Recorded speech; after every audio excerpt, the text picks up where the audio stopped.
Thick clouds swirled in the moonlit sky as Echo hurried through the darkened streets of the city.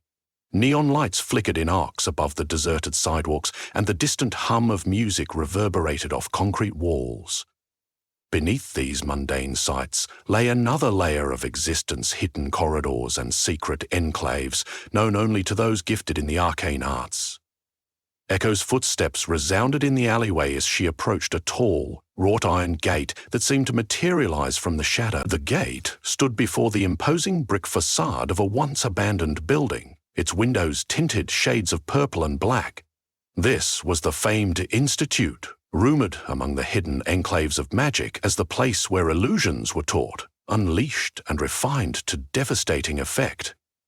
By day, the building remained shut, seamlessly blending into its surroundings, but by night it revealed its true purpose, training warlocks in the tantalizing craft of illusions. Clutching her small satchel with sweaty palms, Echo approached the gate lantern that never seemed to go out. A single golden symbol, shaped like an eye with rays of light, glowed upon the iron door. She traced the intricate emblem, recalling the words her father had once whispered in warning. "Beware illusions, for they ensnare the mind and pollute the heart." Yet she had craved acceptance here since childhood. This was the pinnacle of arcane education, the single place that would enable her to command illusions potent enough to bend reality. Taking a deep breath, she spoke the phrase she had been taught, "Flowerat Umbra." The rays of the golden eye shimmered, and the door groaned open. At the threshold stood a figure robed in black, his hood drawn so low that only the edges of a gaunt face were visible. "Welcome, Miseroyo," he said in a voice that crackled like dry leaves. "I've been expecting you." Then he turned on his heel, his robe trailing along the marble floor of the entry hall. Echo followed, her eyes adjusting to the sudden glow of sconces that dotted the walls. The building's interior was far grander than its neglected exterior suggested.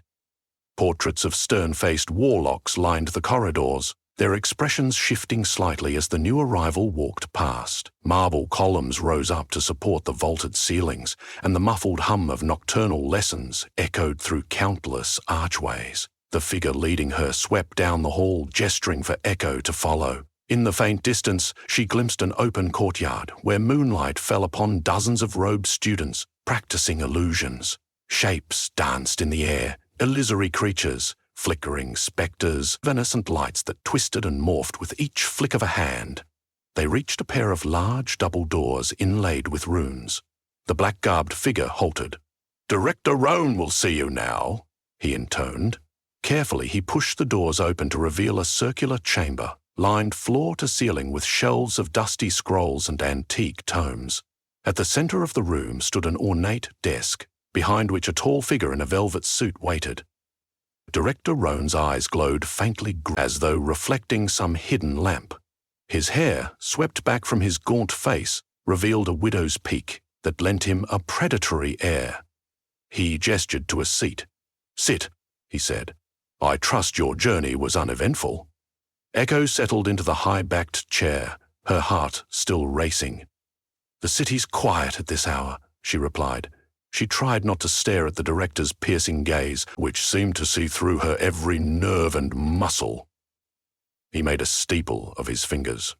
"I understand you come to learn illusions. Our school is not an ordinary academy of conjurers. Our illusions can influence the minds of the unsuspecting to see, hear, and feel what we want them to.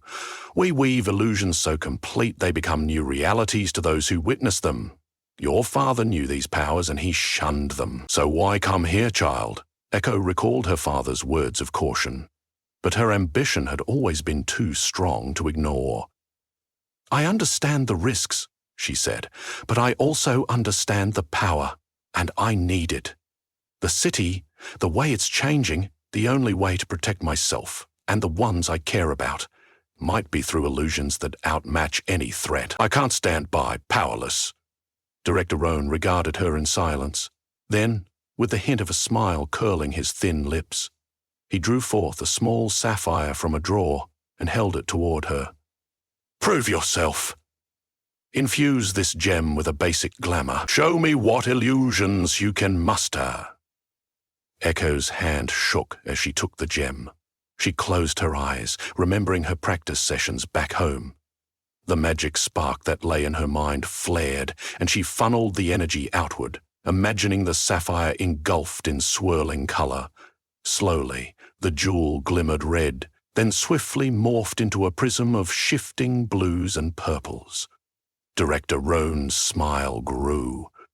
"Impressive. You have talent, though your control wavers," he said and snatched the gem back.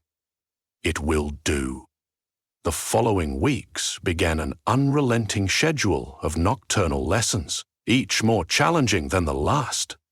By day, the Warlock students vanished, blending into the city, sleeping off the exhaustions of night. But the moment dusk fell, they swarmed the hallways and courtyards. They conjured illusory mazes, practicing maneuvers that could turn a single opponent into a sprawling crowd of doppelgangers.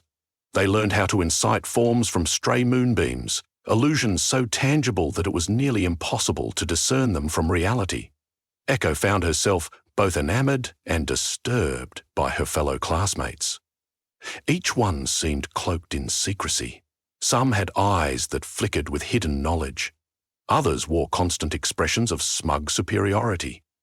One night, after a particularly grueling session conjuring illusions of monstrous beasts, Echo encountered Zero, a fellow student rumored to excel in illusions of misdirection.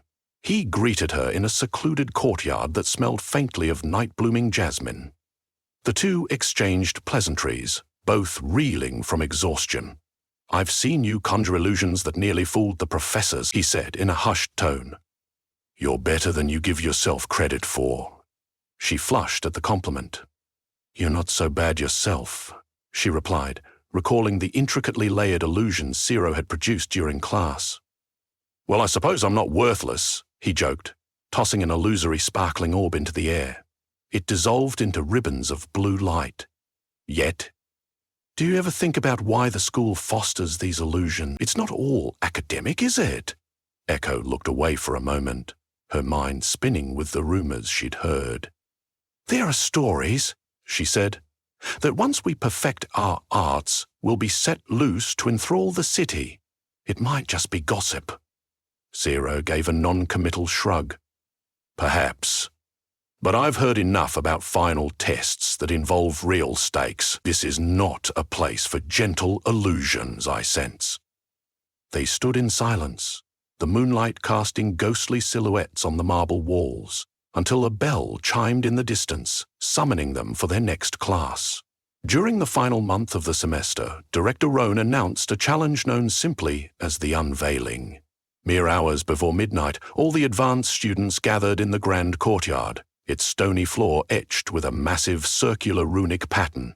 Torches surrounded the area, and their flames flickered in an otherworldly breeze. Director Roan walked to the center, his footsteps echoing across the hushed gathering. "You have studied illusions here. You have been shaped by shadows and tested by your own illusions. Tonight, you advance to the next phase of your education. And for that, we turn to the city. The Unveiling is a final test unlike any you have faced. A demonstration of your illusions not in the safety of our halls, but amid the safety of our halls. But amid the safety of our halls. But amid the safety of our... Each of you will forge illusions in clubs, bars, parks, wherever you can make your presence known. But heed this warning. Do not be discovered or harm the city beyond reason. This is not about destruction, but dominion of perception. The city will become your stage. If you can enthrall them, you succeed. If you fail, you will learn the cost of illusions undone." His gaze cut through the crowd, and Echo felt a chill as his eyes locked momentarily with hers. When the speech ended, a low hum of excitement and dread ventured through the students. Somewhere near the courtyard's exit, Hushed voices speculated about the extent of illusions they could craft. A pair of older students whispered conspiratorially about orchestrating an entire theatrical performance in a major nightclub. Another boasted he could mask entire city blocks in illusions so real that nobody would suspect a thing. Echo found herself grouped with Ciro and two others, Ilka, a petite girl with the talent for weaving illusions into music, and Petron, a stoic student who specialized in illusions of duplication. They agreed to meet at the edge of the city's entertainment district, near the row of neon-lit clubs. Under cover of night, the four Warlock students slipped through the city's labyrinthine streets until they emerged onto a broad avenue, alive with lights and music. Pulsing beats shook the air, and throngs of clubgoers in gaudy outfits crowded the sidewalks. Street vendors hawked tempting snacks and flashy trinkets, oblivious to the four robed figures, casting fleeting glances from behind tinted hoods.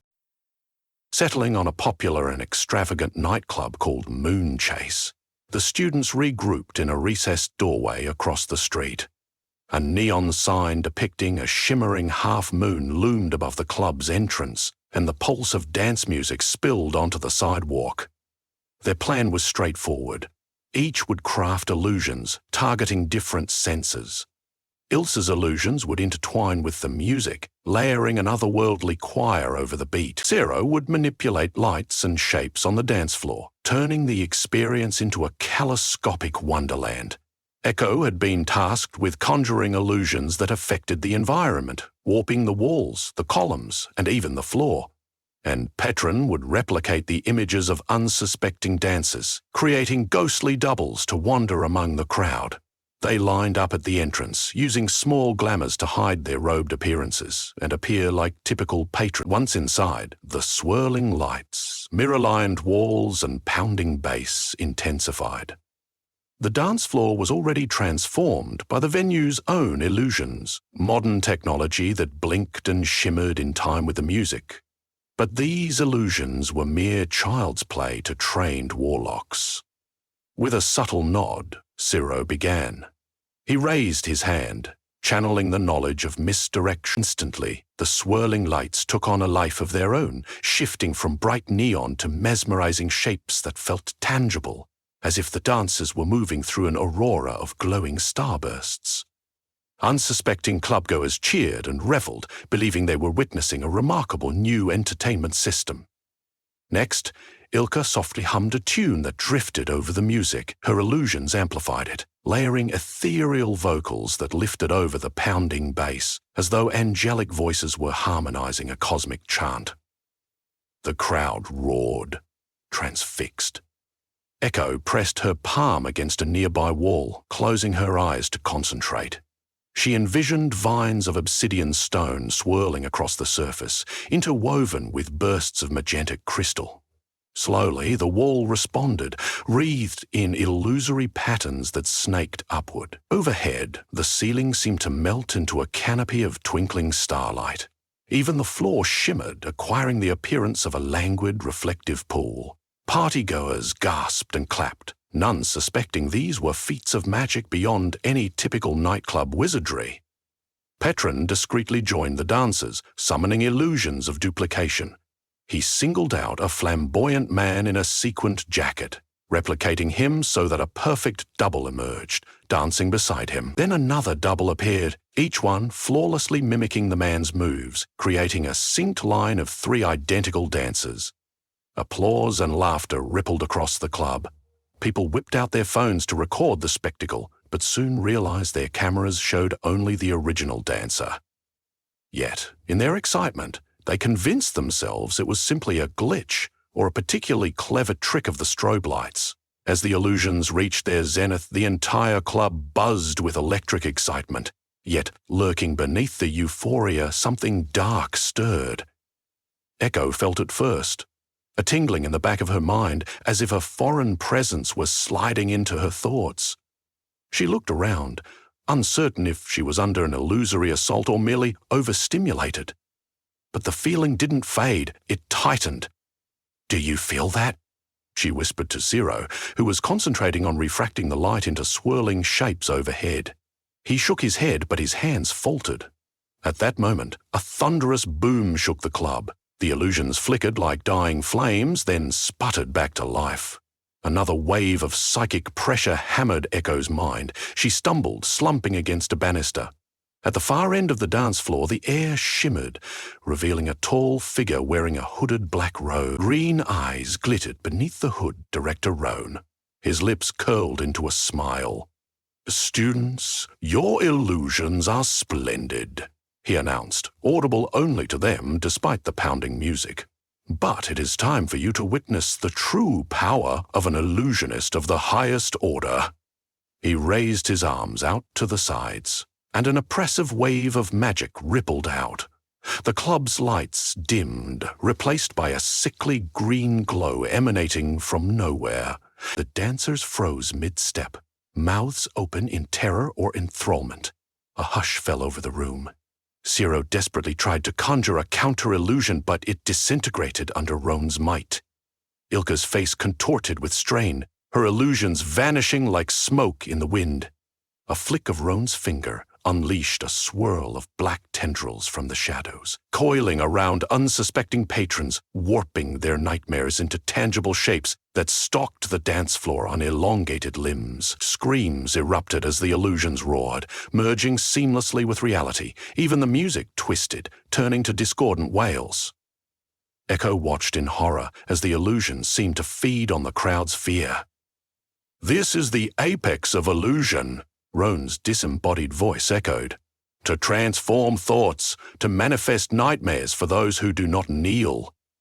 She tried to muster a shield, but the director's illusions battered her attempt. Zero staggered, leaning on Echo for support. The other students were nowhere to be seen, lost in the swirling nightmare. Echo realized, with a dreadful certainty, that Roan's demonstration was more than an exposé of power. It was a declaration of intent. He wanted to rule the city's nightlife through fear, harnessing illusions to bend the unsuspecting masses to his will. The school's true purpose was not merely to train warlocks in illusions. It was to build an army of manipulators. Suddenly, Zero's hand gripped Echo's shoulder. "We have to combine our illusions," he gasped, voice shaking with desperation. "It's the only way we stand a chance." She nodded, forcing the panic from her mind. Reaching into her arcane reserves, she called upon everything she had learned under the shadowy tutelage. A faint glow surrounded her fingertips. Zero's illusions joined hers, swirling in concentric rings. Their combined power pulsed outward in a wave that clashed with Roan's illusions mid-air. For a moment, the illusions simply battled, spitting sparks like colliding fireworks. Roan's nightmare shrank back, and the monstrous shapes receded into the corners of the club. The crowd cowered behind furniture, uncertain whether they were trapped in an elaborate show or a genuine horror. Ilka and Petron slipped through the chaos and added their illusions to the mixture. Ilka's haunting music and Petron's duplication illusions recrafted the dreamscape into something less terrifying, something that shimmered with ephemeral starlight instead of ominous green glows.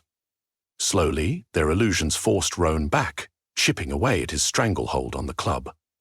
The dance floor once again rippled with illusions of shimmering galaxies instead of nightmares. "Furious," Ron hissed, slamming his hand into the air with a final surge of brutality.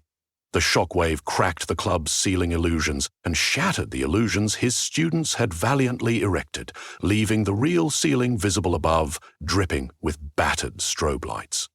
Ron's figure advanced, steps echoing with finality. "You dare challenge your master?" he snarled.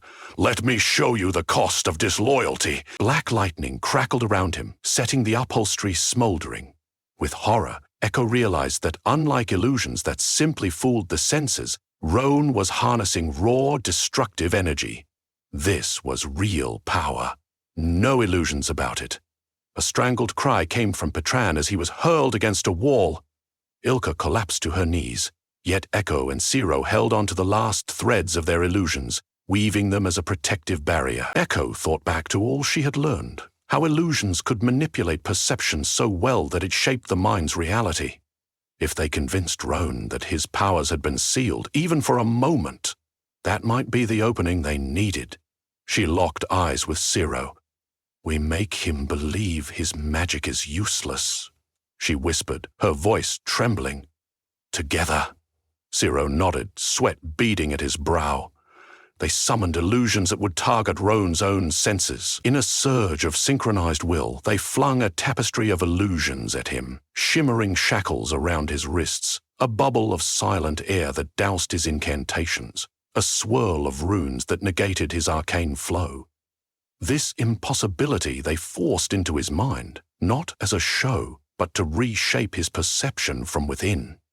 For an instant, Roan's expression flickered, surprise, confusion, and then anger. He attempted to conjure black lightning, but no sparks manifested.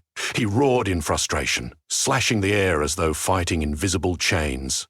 The illusions flickered and threatened to crumble, but for a few blissful seconds he was trapped in them. Seizing the moment, Ciro dashed forward, hurling a final wave of illusions around Roan's head. Multicolored lights danced before the director's eyes, and he reeled. Echo rushed to Petran and Ilka, helping them up. "We have to leave, now," she said, voice taut with urgency. "But what about stopping him for good?" Petran asked, wincing from pain. "He's too powerful. Right now we can only run," she hissed back. Her heart pounded wildly as she glimpsed Roan's illusions cracking under their assault. Time was running out. Gathering their strength, the 4 Warlock students bolted for the exit, weaving temporary illusions to hide themselves from the stunned crowd. Outside, they merged into the throngs of night revelers, illusions draping them in mundane attire. They paused only after they had put several blocks between themselves and the club. Collapsing against a graffiti-splashed wall, they panted in the humid night air. Sirens wailed in the distance, and multicolored lights illuminated the sky above, moon-chase emergency responses to the mayhem inside. For a moment, they simply stared at one another. The city felt different than it had mere hours before. The illusions they'd unleashed had changed something, and Roan's demonstration had revealed a sinister plan that none of them wanted to serve.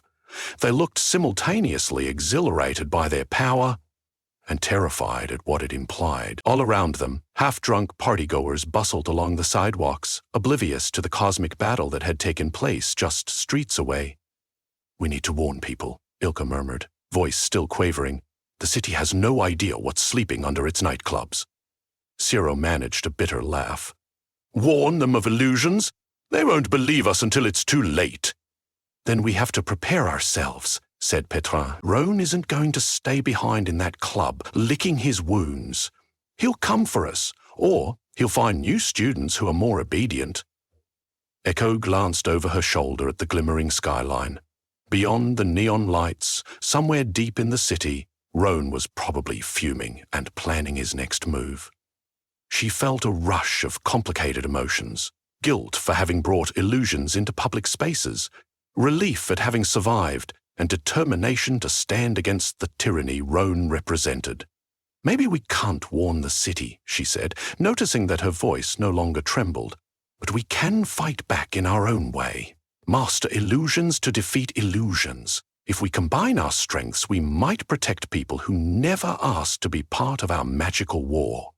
Cyril, Ilka, and Petrin nodded in agreement.